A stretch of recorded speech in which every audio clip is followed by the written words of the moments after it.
step into the renovation, kind of like a regeneration period. Before we just demolish all the, the older buildings. Now we have to preserve at least 80% of the, the area. That's amazing. Any 20% of the building can be demolished within a certain area. Yeah. Yeah. Do you have any current like large scale renovation projects of particular areas at the moment? Like there's some that you're focusing on. Yeah, I think each of the districts, because Chongqing have many districts, Yeah. each of the districts have their kind of program for the urban renewal. So yeah, they have kind of like a pioneering project for regeneration. This process just started a few years ago. Like I introduced the Chang'an #3 factory, Longmenhao, all the yeah, famous regeneration project now in Chongqing. Yeah. Longmenhao and Hongyadong were Hongyadong, yes. beautiful. Wow, yeah. Yeah, Yes. I was astonished by them. I love the doors, the shape of the doors was something else. I mean, like I said, I don't know extensive history about these things, but I found it super fascinating, incredibly beautiful. Yeah. Yes. So I was going to ask, in terms of both new build and I guess renovation, what building materials are mainly focused on for those builds and renovations, and where they sourced from those materials? Yeah. That's a very interesting questions. Chongqing, like many other major cities in China, the predominant material used for the building are the reinforced concrete. This is due to the strength, the durability, the cost effective, and make it a popular choice for the constructing all the buildings. Of course, as the reinforced concrete as a primary construction material, but it's also using glass, steel, cement, various facade materials. Those are specific materials used, depending on, architecture style, purpose of building, individual project requirements.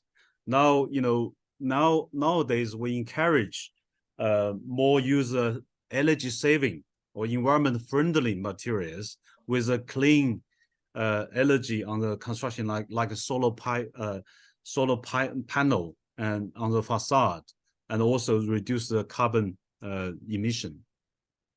Yeah. Brilliant. Thank you. So let me think.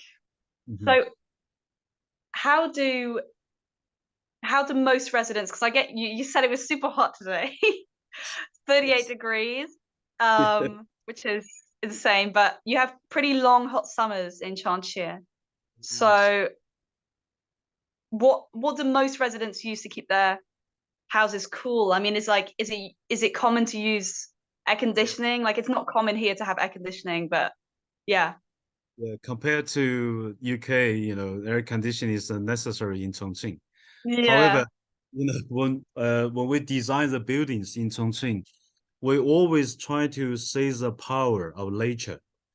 For example, Chongqing, the hilly terrain and also the river banks can facilitate the natural ventilation. Many of the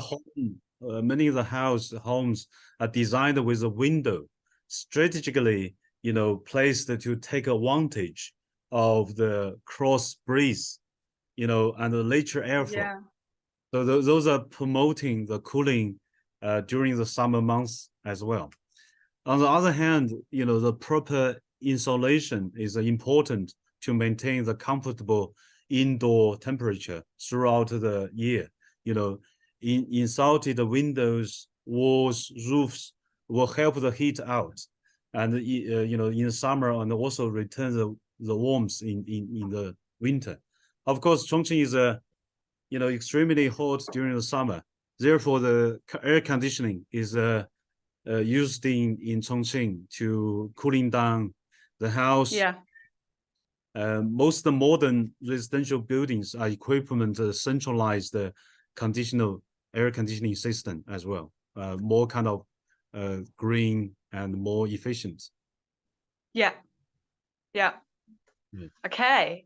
So you kind of I mean, lots of the pictures showed like the pretty extensive green space, and the riverside looks wonderful after the work done on it. But I wanted to ask, in terms of because obviously Chongqing is like quite big, what sort of proportion, I know this is kind of a vague question, but what proportion of residents have access to green spaces, gardens? Like, how common is it to be right next to a green space or the river? Do you know what I mean? Like, how accessible are these things to the population as a whole? Yeah. I think, many years ago, Chongqing is like a concrete forest, not much green space. But, after many years development, now Chongqing has become a much greener city. In Chongqing, the availability of the gardens and the green space can varies, depends on, type of the housing or the specific location within the city.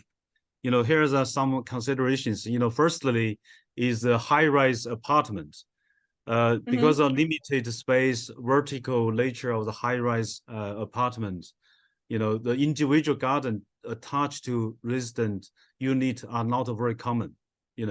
However, those high-rise apartment complex normally they have shared outdoor space, such as a big space for the courtyard, landscape area, and community gardens. They're beautiful, and of course, secondly, for the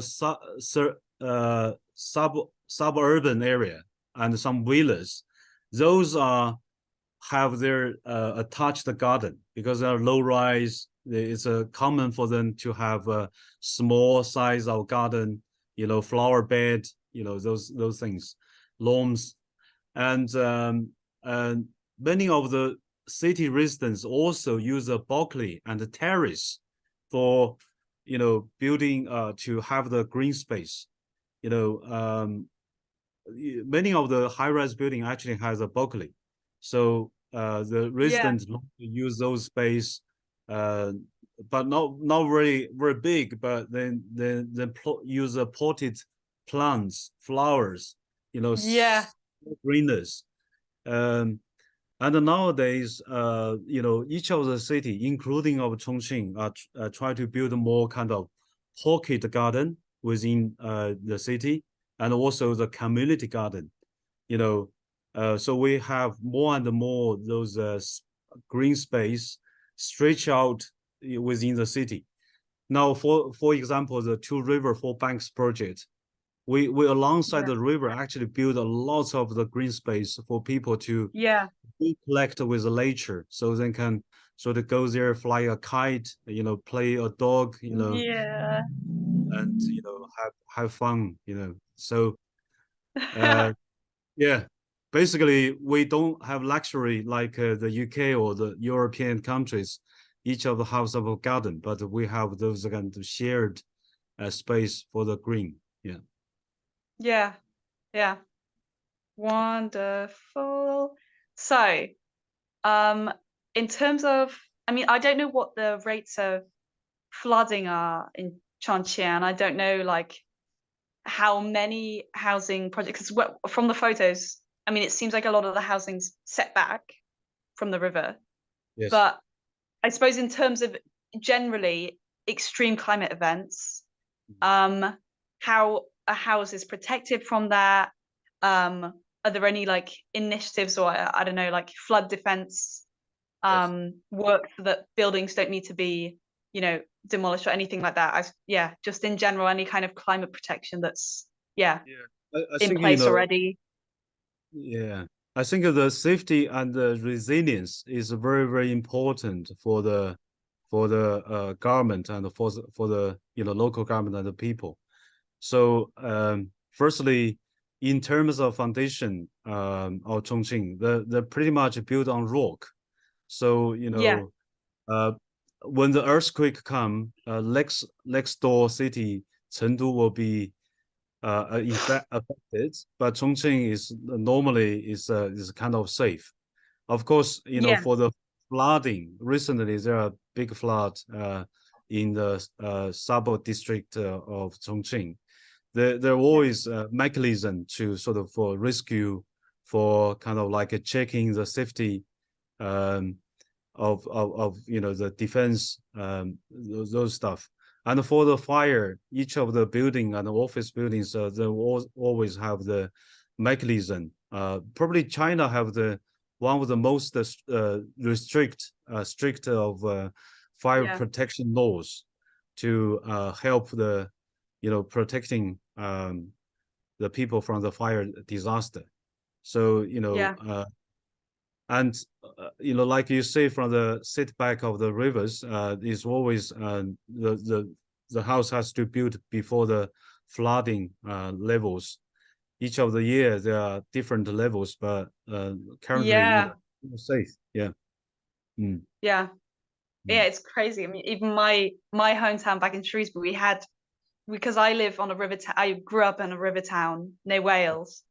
And even then, in the past, I want to say 3 years, unbelievable the amount of flooding, like going all the way into town, up hills, but we never had that before. So I mean, you can't, I suppose it's not something you can predict, and you can't just demolish buildings because they're close to a water source. Or I think because of the climate change, the extreme weather, it becomes more often. Like recently the high temperature, probably the highest temperature in history hit quite a few Chinese cities, and the flood become more common than before.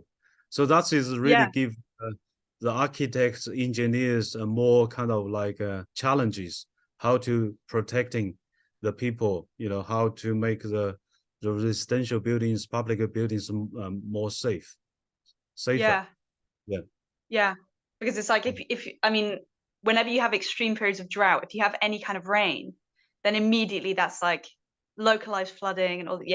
I don't know, it's crazy. I think it's happening everywhere. And thank you. So okay, so in terms of general energy sources used by residents, so I suppose I'm talking more like heating in winter and cooking. Like, I mean, I know that a lot of places in London use electricity. I use gas here, gas and electricity, but what's like common in Chongqing and in new builds, what's commonly used to fuel and cook and everything? Chongqing, like many other cities in the world, the primarily relies on the mix of the energy source to power the homes. The main source of energy residential use in Chongqing are electricity and gas. The electricity actually the major source of the energy in Chongqing, and the supplies come from the different the source, including the coal-fired power plants, natural gas power plants, the hydroelectric power from the nearby Yangtze River, right? Of course, the renewable energy are more kind of like used gradually, more and more, like a solar, wind. So, but it's still not significant enough, natural gas is also increasingly used in Chongqing, so that is very common. But now China is also towards the carbon neutral kind of like plan. So they encourage more home to use solar panels, using the wind, powers, those kind of things. So I everyone hope the city become greener. But then obviously there's the whole thing of having to then build new power plants based on those different renewable energy sources, which is also expensive and involves more building. So lucky enough, the because Chongqing is near the Yangtze River, the Three Gorge Dam, electronic factory, generate a lot of electronic powers. Yeah. Yeah. Mm. Yeah. So, in terms of Hangyadang and Longmenhao,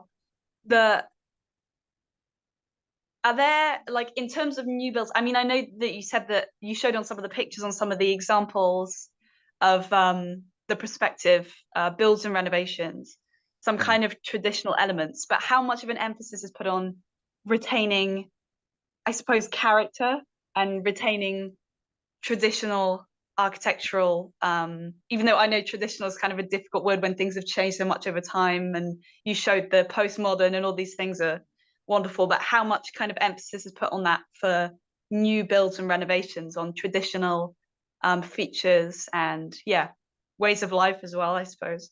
Yes, I think, in terms of the appearance, the facade, and we try to keep as much as we can all the artifacts, all the traditional looking, like the carvings, all the stones, all the material we're using. So we try to make it as much as we can look at exactly like many years ago. But for the functions, the commercial function inside, we kind of like more adapt to the modern facilities. Of course, the layout still quite the same, but the functions we kind of like divided the space according to the modern life requirements. So in terms of maintain the originality of those kind of old buildings, we try to keep the respect as much as we can. We don't want to have the faked antique there. We want original, So I think all the architects, engineers, and the people, everyone is really working hard to keep the place like Longmenhao in a very good shape. Yeah, honestly, I'm amazed by what you said. Only 20% of buildings are demolished, because even where I'm from, I'm constantly seeing just new builds. Okay. Renovation. I mean, I don't know the ins and outs of it, but renovation is like a concept. I don't feel like. I mean, I may be wrong. I'm not completely in the architecture world, but in like the Midlands where I'm from, honestly, it's new housing estates, new buildings, and so the emphasis on renovation, I think, is brilliant. I think it has it's when the country developed into a new area. Previously we're the same. We demolish everything and get this built, but people lost the attachment to their homeland. Many years ago when there nothing can be seen. When they return home. So this is some problems we have to address, and of course the scheme is just started a few years ago. They still have a long way to go. Try to protect some historical buildings, try to sort of revitalize the local economic. We have to find the right balance. Sometimes you have to really to make it a financial feasible. If you just keep everything, because keep everything is very costly as well. Maybe it's more expensive than get it new built. So really have to find the right balance to make that place sustainable, and people come. Not rather than just like you put there and preserve there, nothing happens. You have to keep the activities, the people flow come in, and the economic activity there. Everything. So so how, I mean, I don't know if this is like something that's prioritized or whatever, but how are you managing to ensure like affordability for I suppose existing residents and maybe even people moving in? Are there any schemes to help affordability for like, especially because you said maybe it's more expensive to renovate sometimes, a lot of the time, and I think that is the challenges for all over the world. Not what any problem for China, because when you come to the affordable housing, is a big challenge for every government. Now I think the government is subsidize some sort of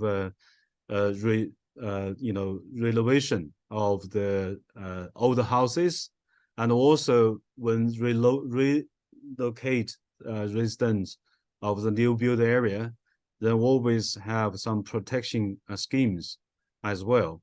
So, but it's not necessary to say that everything went smoothly, but always have that kind of affordable housing scheme within the urban planning is a very wise decisions. Now, when we're doing urban plannings, we always have that kind of affordable housing concept in our mind. There are commercial housing, there are also affordable housing, and it's I think it's a very standard process for the urban planners and the city managers, city management, the government have to consider. Thank you. I know you briefly mentioned this at the end of the presentation, but in terms of what requirements are enforced for new builds to be classed as green? Like what specificities do they have? I mean, you don't have to, I'm sure there's like loads, but just into like briefly, I suppose. Yes. This is really like a scientific question. Each of the country have a different standard. Like in the UK, they have BREEAM is a green standard for the buildings. And America have LEED as a green standard. In China, we have green stars. So 1 star means kind of like you reach the standard level for the green building, and the 3 star is the top of the kind of like a green building.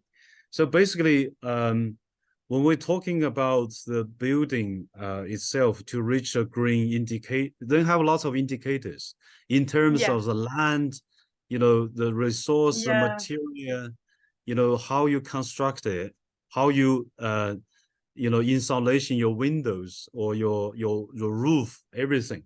So when then evaluate your building, then we'll evaluate from all the different perspective, the material you're using, how you construct it, how you sort of utilize the renewable energy, stuff like that.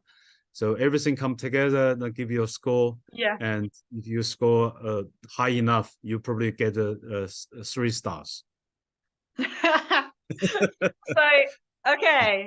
So my last question.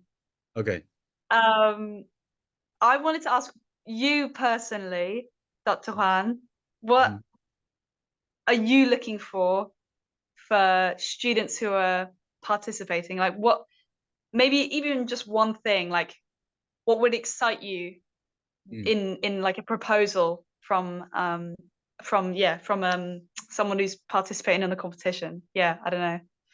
Oh God, this is just like one tiny thing, like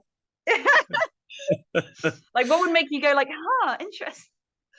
Interesting. A lot of elements of this were exciting me. I mean, I would like to say from the students look for some innovative ideas to for the future sustainable development. As we said, during last few days, we already see the extreme temperature, extreme weather.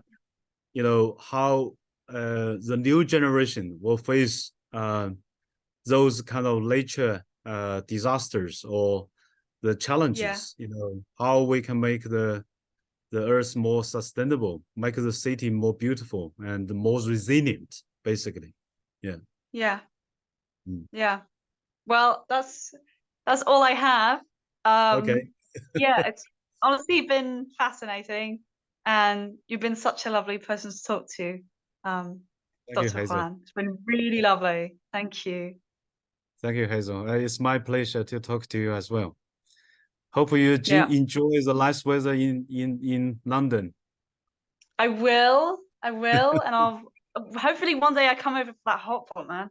Yeah, why not? You know, Chongqing I would will love work on you. You know, we need more people to know this city, and yeah, don't forget to introduce me to your architecture friends. Maybe we can work some I architecture will. projects together. That would be Yeah. honestly an absolute joy. Yeah. Okay. Yeah. Thank you. Thank you.